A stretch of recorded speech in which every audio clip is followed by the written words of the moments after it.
Well, only in America is it controversial for me to begin tonight's program by declaring that global warming is really happening.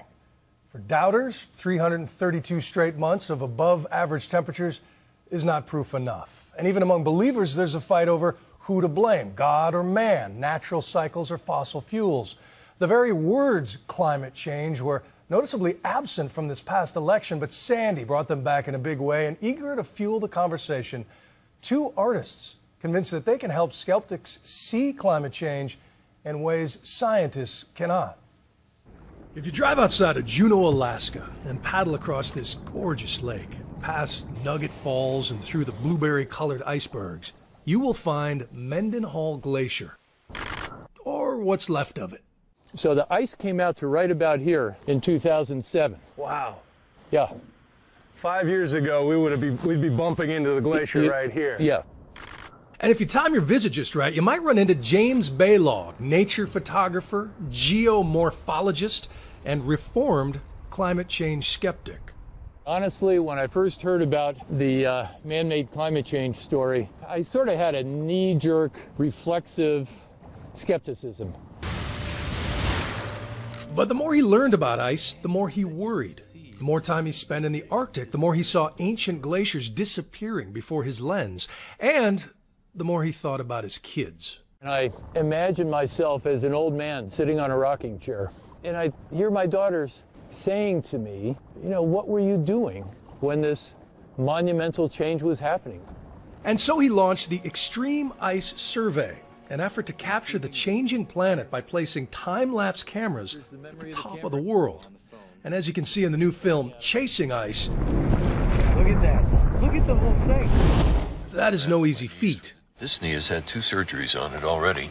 Between the bum knee, the godforsaken cold winds, and the fragile cameras, the whole thing nearly killed him. The electronics cost me years of my life in terms of anxiety and tension and high blood pressure and just general emotional suffering.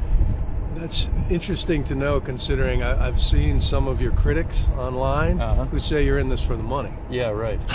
Well, you know what they can do? They can kiss my you-know-what about 10 times. But 5 years later, here is just one small taste of the fruits of his labor, visual proof of Mendenhall's steady retreat. Now, in the winter, will this come back? The retreat will tend to slow down in the wintertime. Okay.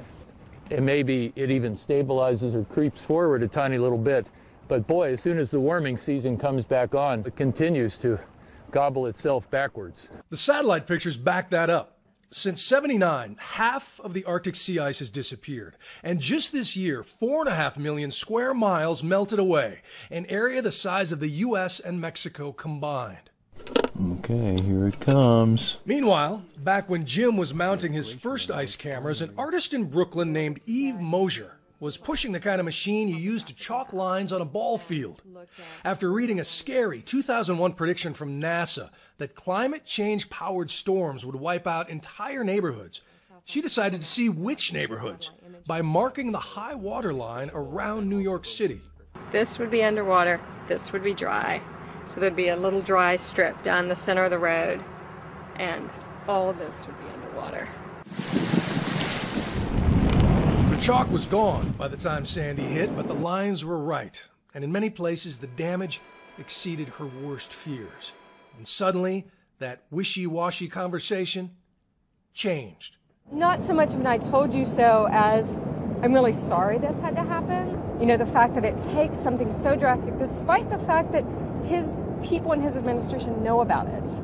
You know, that it really takes us having a visceral experience to shift even the conversation, much less actions. America is the last developed nation still arguing over all of this. On one side, those with the faith that humans could never alter the planet so profoundly. Happy to agree are oil and coal companies and a political party strongly opposed to any new environmental regulations. President Obama promised to begin to slow the rise of the oceans and to heal the planet. My promise is to help you and your family. On the other side are 99% of climate scientists with PhDs and the president. I am a firm believer that climate change is real, that it is impacted by human behavior and carbon emissions. And happy to agree are most of the insurance companies that insure insurance companies, like Munich Re. The German giant reported last month that North America is getting the worst of it, as weather disasters cost 30,000 lives and over $1 trillion in the last 30 years, as storms quintupled. And they're warning clients to brace for much more as the melting accelerates. In 1984, the glacier was down there 11 miles away. And today, it's back here, receded 11 miles. The glacier is retreating, but it's also thinning at the same time. It's like air being let out of a balloon.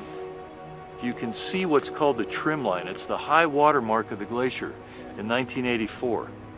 That vertical change is the height of the Empire State Building. Skeptics will note that on the other side of the planet from Baylog, Antarctic ice is actually expanding to record levels. But that is cold comfort when scientists explain that North Pole ice is melting 8 times faster than the South Pole ice can grow in the winter, 25 times faster in the summer.